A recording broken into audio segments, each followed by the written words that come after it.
Cardinals lost, but it was a good game. There was a lot of drama. There were opportunities that were missed. 11 times runners in scoring position and not scoring for the Cardinals. That's disappointing. But, I mean, if the Cardinals would have hit the home run instead of the Dodgers, we'd be saying, man, that's one of the best games I've ever seen. It's just no doubt. Your team didn't win last night if you're a Cardinals fan. I thought it was a good game. Two teams that are look, they battled it out. I can't ask for anything more other than, if you're a Cardinal fan, you want the win.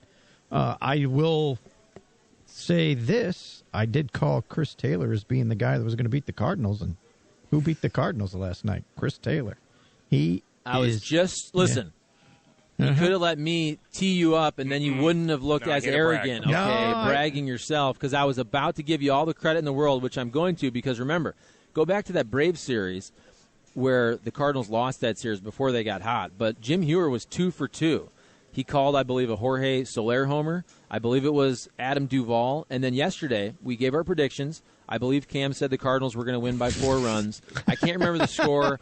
I did say the Dodgers were going to win. I may even have bet the Dodgers -1.5. I hate to say that, but the fact that it was a 2-run homer late instead of a solo shot did help several people out there. Yeah. But Jim Heuer, you did predict that Chris Taylor was going to be the hero. So I give you all the props in the world there. I am not going to boast and have a big head, but when you get it right, you got at least, once out of 5 times, you got to at least say, hey, I got one right for a change. But look, that guy takes good at-bats. And I'll get into it this way.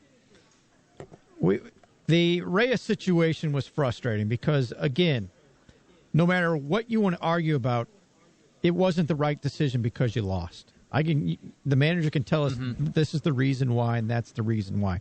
Now, I'll throw another storyline or a little note to this on why the manager did what he did, and a lot of people don't remember this. The best at-bat I saw all season from any major leaguer guys was Chris Taylor's at-bat against Genesis Cabrera the same night that Jack Flaherty got hurt.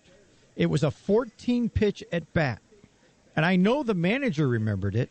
So I'm pretty sure, and he mentioned in the postgame, Taylor hits lefties pretty good. Well, Cabrera's a lefty. I would have rather taken my chances with Cabrera, but I think he'll maybe never throw that out there. But I know that had to play a part into why he went to Reyes instead of Cabrera.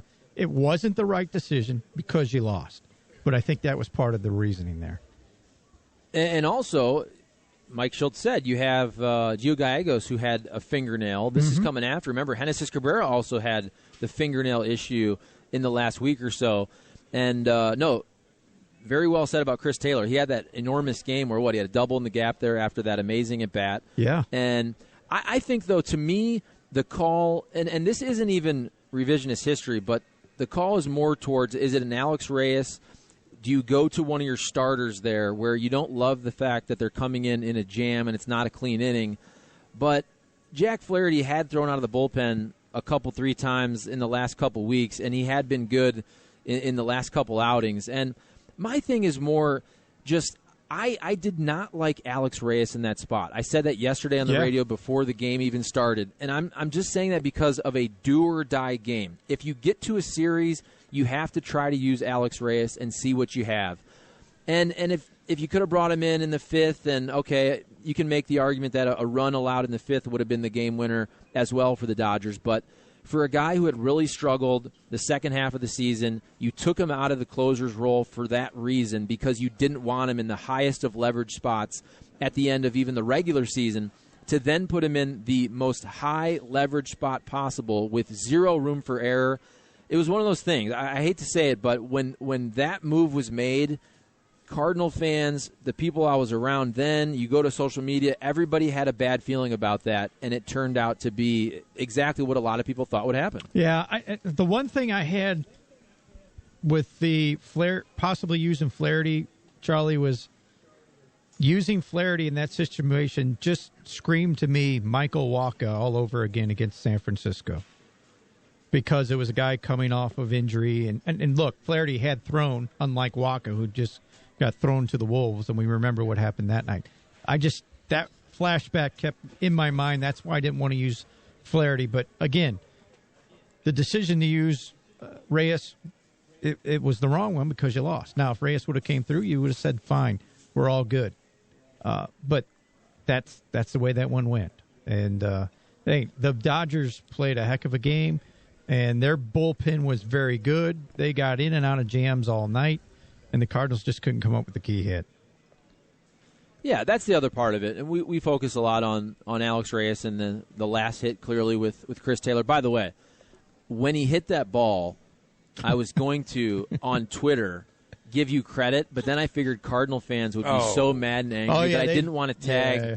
I didn't want to tag Jim Heuer, and then people would be crushing you on Twitter. So he doesn't deserve that. I just kind of said, you know what? We'll talk about it on the radio the next day. I appreciate that, but you know what? There's so much truth in that. It would have been my fault.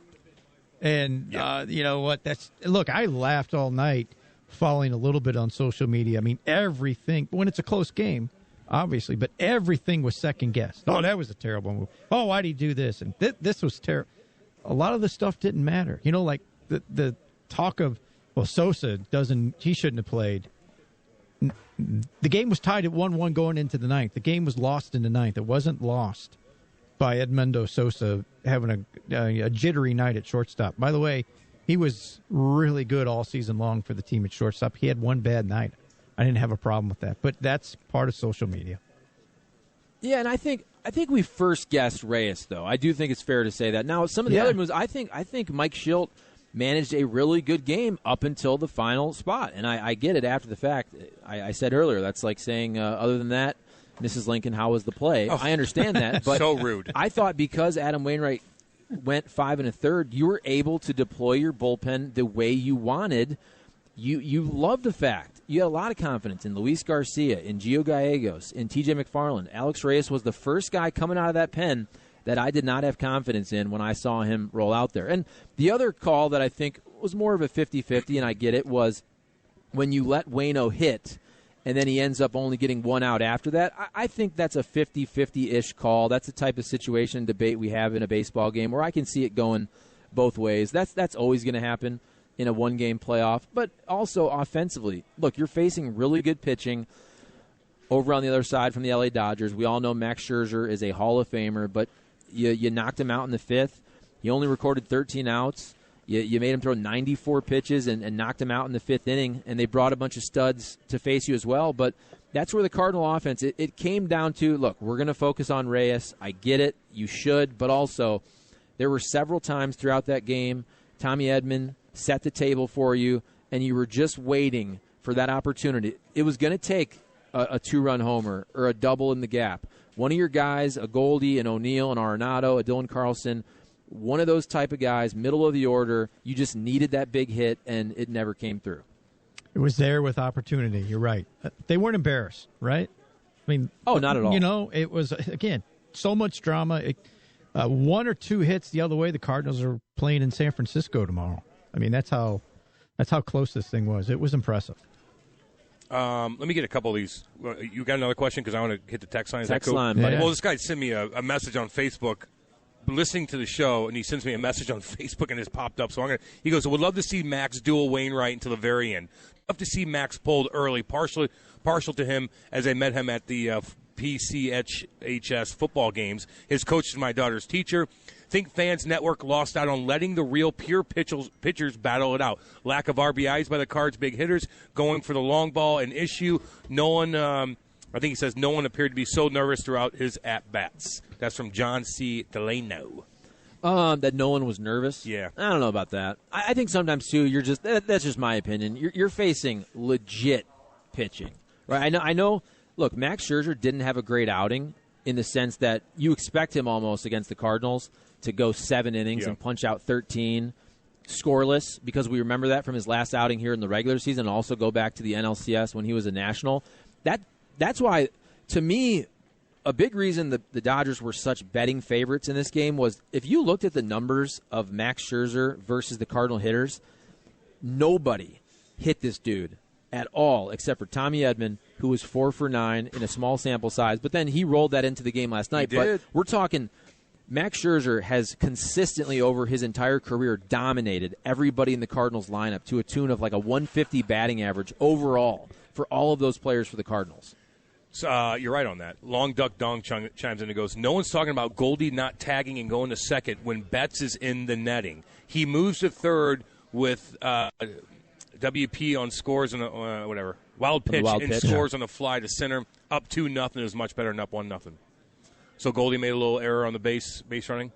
I remember that. Mookie Betts also has a cannon. I understand that he made a tough catch in foul territory. Paul Goldschmidt's a really good base runner. He's not super fast, but Mookie Betts does have a cannon. But, yeah, these are all kind of little things that you can always discuss and debate over the course of a baseball game. Text line 855-282-8255. Get him in. Cam and Chuck, please share the betting app again from our last guest. That's Nick Yall. Can't seem to find it. It is Book It HQ. I just follow him on Twitter. I'm not exactly sure in the App Store, but it's Book It HQ. So, Jim Heuer, big picture, we were trying to give the Cardinals grades for the season. I understand it's the post-mortem now. It's one day after the wild card game where we're really focusing on last night. But how do you look at it? Because to me, your grade, there's different expectations throughout the season. I feel like, maybe I'm grading too harshly, but I feel like a C+, B-. And the only reason I say that is because they were the preseason favorite to win the National League Central. So if you're the heavy betting favorite and you don't win the division, I don't think you can give them an A. Now, clearly the last month was an A+, and the dog days of summer there were pretty bad. It's hard to really crush a team that wins 90 games and gets to the National League wildcard game, but also that is a team that on paper was supposed to win the division, Jim. So what do you think? I like your B- more than the C+. Because you got to give them credit. I think that's fair. You got to give credit for, one, a 17-game winning streak is down the stretch. When the games matter the most, if you will, was awesome. I mean, that's one that, from a fan standpoint, we'll remember for a long time. Just so much craziness. I can't go above a B- because of the sitting and watching everything blow up in the month of June, which we've discussed a number of times. That does not get forgotten just because you won 17 games and you got in the playoffs. So I'll stick with the B-. The other thing that adds to this is you were within one more hit from advancing to play tomorrow. So that can't get overlooked either and can't get not appreciated. So a B-, yes, they needed to do more at times, but they still did some pretty good stuff. So I'll give them a B-. And we did talk about this before the game, and I think it's better to have the conversation before the game. But do you like this scenario with the one-game wild card? And I do think it's a weird year for both you guys, with the sense that in every other year, you're not going to have – it probably would happen once every 25 years that a team like the Giants and the Dodgers win 107 and 106 games, and they're in the same division. I think most – your wild card is going to be more like what happened in the American League, where you had Yankees, Red Sox, and a couple other teams that were right on their tails, Blue Jays, Mariners. They were all kind of equal. I don't think you're going to have a lot of years where a team like the Dodgers are 16 games better than a Cardinals team in the wild card, where it does seem a little unfair if that team is boom out in one game. On the other side of that, though, that game was fantastic because it was do or die. And the night before wasn't that interesting. Not at all. The Red Sox win 6-2. There wasn't a lot of drama. And if you're Major League Baseball, if you're the TV networks, you love that game. Can I say something before he answers this? And you know where I – would you like to see, like, if the Cardinals had to win 2 games and they would have to win 1? So if the Cardinals won this game last night, they'd have to win 1 more. And then they'd get the pass. I think that's more fair. I don't know. And plus, it'd be more drama, too. But I just think that's – I don't know. The payroll, 106 wins, and all of a sudden your do-or-die coin flip game. Like, I don't know. After playing 162 games, it just doesn't make sense to me. Jimmy, what do you think? Everybody loves the drama we had last night. I thought it was great. For me, I always still like a best 2 out of 3 with the team with the better record getting home field through all 3, if we're going to do that. You bring up an interesting scenario I never even thought about. You'd have to beat somebody 2-1. But, again, the thought is, as you brought up, Charlie, and I think the number is right. I think there's only 5 teams since the divisional era of 1969 that have won 100-plus games and finished second. That's 5 times since 1969, so it's not going to happen that often. The other thing that I remember that, where you went, wow, all these teams in a really good teams in a wild card was the year the Cardinals won 100, the Pirates won 99, and I think the Cubs won 98. So the Cubs and the Pirates played. The Cubs advanced, and then they beat the Cardinals, and it was like, oh, really? The Pirates won 99? 2015. Was that one? Okay, that's the year. Those are the years that I remember go, well, that's really not fair. But for the other stuff, one game, I don't necessarily completely against it, but I think it would be fair if it's a best 2 out of 3. What ticks me off is you're watching that game last night, and it was playoff baseball. Clearly, it's October baseball. And then you got a taste of it again. And if you're in St. Louis, you've gotten You've probably gotten more playoff games in the last 20 years. You can do the math. They're right up there with anybody. Yankees, Red Sox, whoever. The last 20 years, the Cardinals have had so many playoff games because they're in it almost every year. You have all those deep runs from 11 to 14 specifically. But it's like when you get that one taste of the playoffs, when I'm watching that game last night, and I was down there at Ballpark Village for Fox 2, the atmosphere there was really cool. Yeah. You had the outdoor space there. You had a bunch of people watching on the Jumbotron. And when the Cardinals are in it and it's 1-1, they have a great chance to win that game. You're just thinking, man, could this be another magical October? Could this be a super fun month? And then just one pitch, and it's like, you got to wait till next year. Demoralizing, yeah. No, I get that, man. No, you're right. And you get so excited. I mean, how many times have we talk Cardinals and it's build it up. They got the streak going. Everybody's talking about it. They're pumped up. Everybody's rocking and rolling in every different facet of the game. Tyler O'Neill, and then all of a sudden you go toe-to-toe and just, it's over. It's over. I don't know. But, again, they won more games than you. It should be over. And they're the better team, and they pretty much deserve the win. So let me ask you this, because I'll be honest when I say this. When the Blues are in the playoffs, I'm all in. Yeah. And I've said this a million times. 2019, that was the most fun I've ever had in my life covering any sport. Yep. But for me personally, when the Blues get eliminated, my interest in playoff hockey drops a huge percentage. So for yourself, now, Cardinals are out of it, but you got 2 American League games today.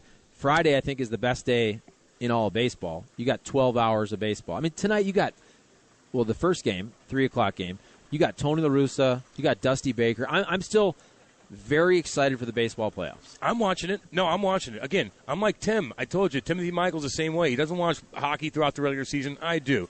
But even playoff hockey, when the Blues are out, I'm going to watch it. I'm just not too into it. I just like playoff anything. I like it when, the game's on the line. It's emotional. Every pitch counts. Every hit counts. Every whatever counts. I like that. I'll be into it, man. I'll be watching those baseball games, until it's over. But in the regular season, I'm just not into it, dude. All the stuff that doesn't make me mad during the playoffs because it's meaningful, and regular season is just a 4.5-hour game. Go screw yourself. I ain't watching it. But last night, 4 hours and 15 minutes, that was compelling theater. Text line 855-282-8255. Get your comments, takes, questions on the text line about the Cardinals and also Mizzou football. We'll be talking it over with Andrew Kaufman, the sports director at KMIZ TV in Columbia, in about 10 minutes or so. Now we're getting some Cardinals text coming in once again. Let's see. Joe Booz Rum says, guys, Reyes should have been the reliever. That was, quote, break glass if needed, end quote. Absolutely have to use someone else in the ninth. That's just the way I also see it. I don't think you use him in that spot. And we talked about that yesterday before the game. Driver Rob, I just keep thinking of how they decided to rest after clinching a spot. Why not try to stay hot? That's also a fair question to throw out there. You do want to rest some of these guys, especially some of the ones that are banged up, like Yachty had the right shoulder stiffness. Edmundo Sosa clearly was a little banged up as well. Genesis Cabrera with the fingernail. You have some guys coming off injuries where Dakota Hudson, you wanted to give those guys work. Jack Flaherty, you wanted to give him work out of the bullpen. I think that's a fair topic to bring up, but at the end when you have nothing to play for, you lose a series to the Cubs, it doesn't really matter. I don't know, Jim, what do you think about that? Because the Cardinals were the hottest team in all of baseball. They cooled off a little bit at the end when it didn't matter. I don't think that really played a role in a 1-1 game on Wednesday night when you have a couple days rest. What do you think? I don't think it mattered. Look, they won 17 straight and then didn't rest until, what was it? Was it Friday against the Cubs, or was it the the last game of that. It was the day after they clinched. It was that Brewers game. The where Brewers they game, okay, yeah. So they rested players. everybody. Okay, that's fine. Every team that clinches, every team that clinches a playoff spot, the next day everybody rests because they're all hungover from the night before celebrating. I didn't have a problem with that because remember the Cardinals came back, won the game on Friday.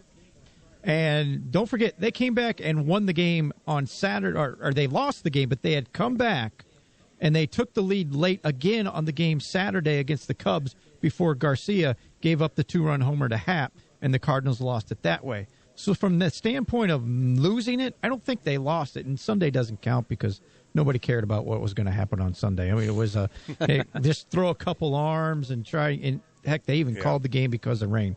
I understand the question, and I go, well, maybe, you would look at that. But as I look at it that way that I just described, I don't think it was a factor at all.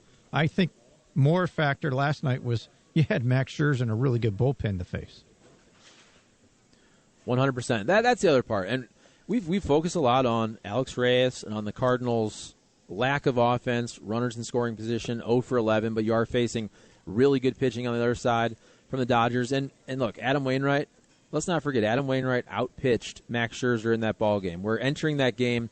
Max Scherzer is the guy that's the 3-time Cy Young Award winner and future Hall of Famer, and Adam Wainwright has also had an amazing career. But on paper, Max Scherzer has owned the St. Louis Cardinals. And Adam Wainwright, at the age of 40, going out there, he lives for the playoff moment. He was also really, really good, 5 1/3, 1 earned run. He struck out 5. For a starting pitcher, one of your main jobs is to outlast the other starting pitcher. And Adam Wainwright did that by an inning. He saw Max Scherzer leave first, and he goes 5 1/3. He had the great catch. That was a great moment in the first where he's kind of showing off the baseball. I love that. That's when you knew. He was on. Look, Adam Wainwright is fired up, and we've seen him after strikeouts in big moments kind of do the double fist pump and get fired up. But you could tell. Because Adam Wainwright is not a showy guy in any way, shape, or form. Yep. We always call him the perfect human. Yep. He was in the moment, man. He was fired up because when he catches that ball and kind of shows it off, and the guys were rocking. That was rolling. pretty fun. Yeah, that was really cool. He was on his game, and he's just full credit to him as a person, as an athlete, as a teammate, as everything. Tip of the cap to you, man. He's a good human being, and he pitched his ass off last night. Another good play that people don't talk about, Goldie made on the first base, where they bunted it, right? By the way, that similar type of play is the reason Max Muncy is not in the game because he dislocated, I believe, his elbow. Yes, but that's a dangerous play. Or I don't know what he dislocated, but he got hurt on that play. Hit his elbow. Yes. So that type of play, you got to catch the ball and snap your arm out of there. First baseman can get injured very easily on that play. Dude, I've seen shoulders get you're when you put your arm out like that, man, your shoulder's so like you can sublux your shoulder and just get it ripped out so easy. The guy's going 100 miles an hour and hits you that hard. So he made an awesome athletic play on that. Give him credit for it. And so I'm watching the game at first. I started watching at my house. I drove down to Ballpark Village. So for a couple, maybe 1 or 2 of the middle innings there, I'm listening on the radio, which I always think it's fun to kind of different. You get the broadcast, the TBS broadcast. You get your local radio guys, and that was the moment where the Dodgers loaded the bases. Yeah. And that was a moment where you're just thinking, that's one pitch. All it takes, you got Trey Turner. He's the batting champ up there. He's real dangerous. Bases loaded, broken bat, and double play. And that was another huge momentum swing that kept the Cardinals in the game because if that's a double in the gap, that's a different ballgame. Yep, no doubt about it. Good play on it. Look, again, it was an entertaining year. Thank you, Cardinals, for entertainment one way or the other. They did it. They put 17 in a row. They worked their ass off last night, as Schulte would say. And I'm not chirping Schulte about that anymore because he got to give him credit as well. We're pretty hard on him. Golly gee, Schulte. But he went out and he did his thing. And so that was entertaining. It is what it is. I'm still watching playoff baseball one way or the other.